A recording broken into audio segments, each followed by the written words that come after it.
Brandon Adams is the CEO of his own company and a best-selling author who's currently touring the country, sharing the secrets to his success.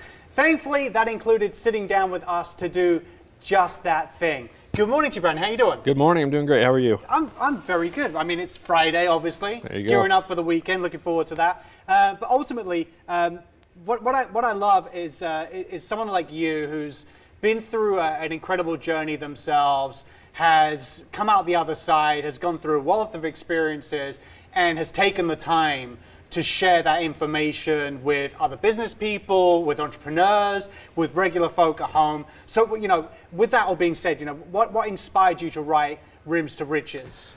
Yeah, well, my kind of entrepreneurial career had a lot of success really early on, and I was approached by authors on a mission, a publishing company, and I don't think this is what they expected me to want to write about, but you know, right now I have a young family at home, and I have boys that are playing sports, and I love watching them play, and it reminds me of, you know, when I was younger and starting to play sports and seeing all the things that they're going through and seeing how those lessons that they're learning now really affected me when I was growing up and translated into business success. And I think that translates into success in a lot of different areas. And so I thought, what a better opportunity to write about this and kind of leave a legacy or a playbook for my boys to follow and to become something that they're interested in.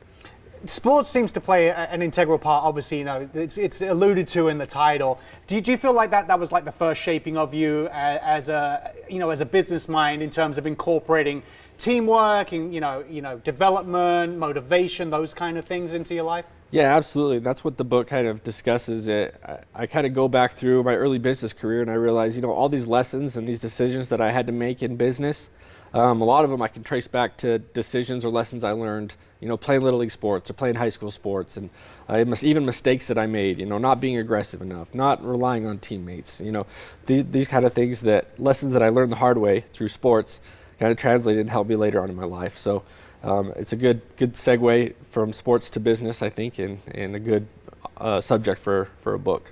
The book itself, do you have a favorite story from in there? Is there a key business or life lesson learned that you'd like to share with people when discussing it? Yeah, you know, there's a lot of different ones. One that comes to my mind is mistakes that I made. You know, a lot of the book, I didn't want the book to seem like, oh, I'm talking about how great I was at sports. You know, I'm no like special athlete or anything, but there was a time when I was a sophomore in high school, and I remember getting tons of pressure playing point guard, and I couldn't get the ball down the floor. You know, I just kept turning it over, and I realized the whole game, going back and watching film, I was playing on my heels. You know, I wasn't being aggressive, I wasn't attacking.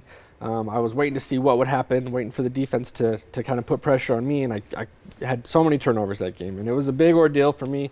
I was young and not mature enough to handle it, but I get into the business world now, and I'm like, okay, we have to be aggressive. We have to constantly be pushing forward. We have to constantly be pushing the envelope, constantly innovating, doing these things if we want to be successful. And I think that's one of the many lessons that I learned the hard way by making a mistake early on in Little League sports or high school sports, and then being able to learn that lesson in life and try to have it translate. I mean, obviously, a lot of this is incorporated into a business sense or, you know, an entrepreneurial mindset. But is this something a book that's purely for professionals, or can people, you know, regular viewers at home take it and incorporate it into their everyday life, you know, motivationally speaking as well? Yeah, absolutely. I mean, I think these philosophies that sports tends to teach us are universal. They're not just, you know, I don't think it's a one-to-one translation from sports to entrepreneurship. I think Little League sports and any time you can be part of a team atmosphere or working towards a goal, everybody's got that in their life now, you know, and those are lessons that you learn early on,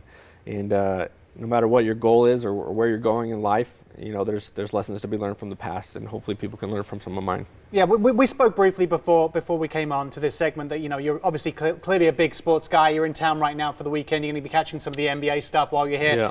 Little League plays a big part in your life. You said you had kids. You know, is that something you encourage to other people with children, and, you know, sports being a good fundamental and foundation? Yeah, absolutely. I think it's good for everybody. You know, it doesn't matter what sport it is, but being part of a group, being part of an organization, having a common goal that you're working towards. I think all those principles are things that can kind of get lost without a structure and an organization like, you know, Little League sports or being part of any type of group. Okay. Well, good. Well, thank you for spending time with us this morning. Yeah. Enjoy your time while you're here in Las Vegas. Appreciate it. And to learn more about Brandon and his best-selling book, visit BrandonAdamsInc.com.